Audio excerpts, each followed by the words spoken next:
સુરતના સલાબતપુરામાં થયેલી ચોરીની ઘટનામાં પોલીસને મોટી સફળતા પ્રાપ્ત થઈ છે।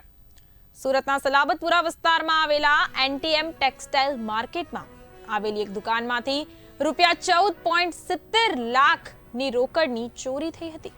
ત્યારે આ ઘટનામાં ફરાર થયેલા 3 આરોપીઓને પોલીસે ગણતરીના દિવસોમાં જ ઝારખંડ અને મધ્યપ્રદેશ ખાતેથી પકડી પાડ્યા છે। તારીખ 3 મે 2025ના રોજ રાત્રિના સમયે આ ચોરીની ઘટના બની હતી।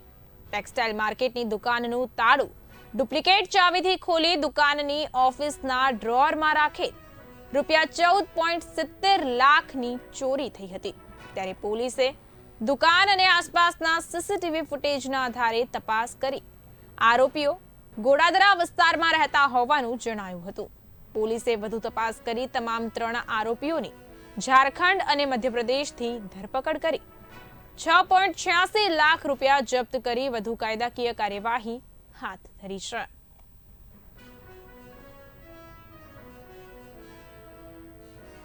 સલાબતપુરા પોલીસ સ્ટેશન વિસ્તારમાં આવેલ એનટીએમ માર્કેટ જે છે ત્યાં 3 તારીખના રોજ રાત્રે 9:30 થી 9:45 વાગ્યાના સુમારે જે માં કિડ્સવેર કરીને દુકાન છે એમાં ચોરીની ઘટના બનેલી હતી।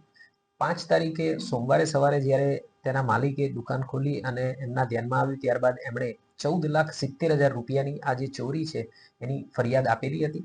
આ ફરિયાદ દાખલ કર્યા બાદ તાત્કાલિક ધોરણે પોલીસે અલગ અલગ ટીમો બનાવી સીસીટીવી કેમેરા, હ્યુમન ઇન્ટેલિજન્સ અને બાતમીદારો મારફતે તપાસ ચાલુ કરી। તાત્કાલિક ધોરણે ધ્યાનમાં આવ્યું કે આ દુકાનમાં જે એક કામ કરી રહેલ શખ્સ છે ગુડ્ડુ કુમાર કામતાસિંહ ચંદ્રવંશી, એણે આ ચોરીમાં ભાગ ભજવેલો છે અને એની સાથે અન્ય 2 માણસો પણ આમાં ચોરી કરતા હતા દુકાનમાં આવીને એ દેખાયું હતું। આ સીસીટીવીના આધારે તપાસ કરી અને ત્યારબાદ આ જે ગુડ્ડુ કુમાર છે એનું ઘર ગોડાદરામાં છે। પોલીસ ત્યાં આગળ પહોંચી અને ત્યાંથી માહિતી મેળવી અને એ પોતાના વતન ઝારખંડ જઈ રહ્યો હતો એવી બાતમી મળતા તાત્કાલિક ટ્રેસિંગ કરી અને એની પાછળ પોલીસની ટીમો લાગી ગઈ હતી અને એને મધ્યપ્રદેશમાંથી ગુલાબગંજ ખાતેથી ચાલુ ટ્રાવેલ્સમાંથી જ ત્યાં આગળથી પોલીસે પકડી પાડેલો હતો।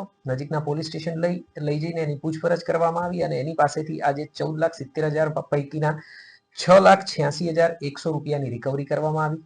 એની પૂછપરછથી બાકીના જે 2 માણસો છે એ બાબતે જાણકારી મળી અને તાત્કાલિક ધોરણે અન્ય ટીમોને રવાના કરી અને જે બાકીના જે 2 માણસો છે એમને પણ મિથિલેશ ઉર્ફે રાજેન્દ્ર ઉર્ફે રાજુ રોહિત ચૌરસિયા અને શંકર ગુલાકી મહતો વર્મા એ બંનેને પણ ઝારખંડથી પકડી પાડવામાં આવ્યા છે।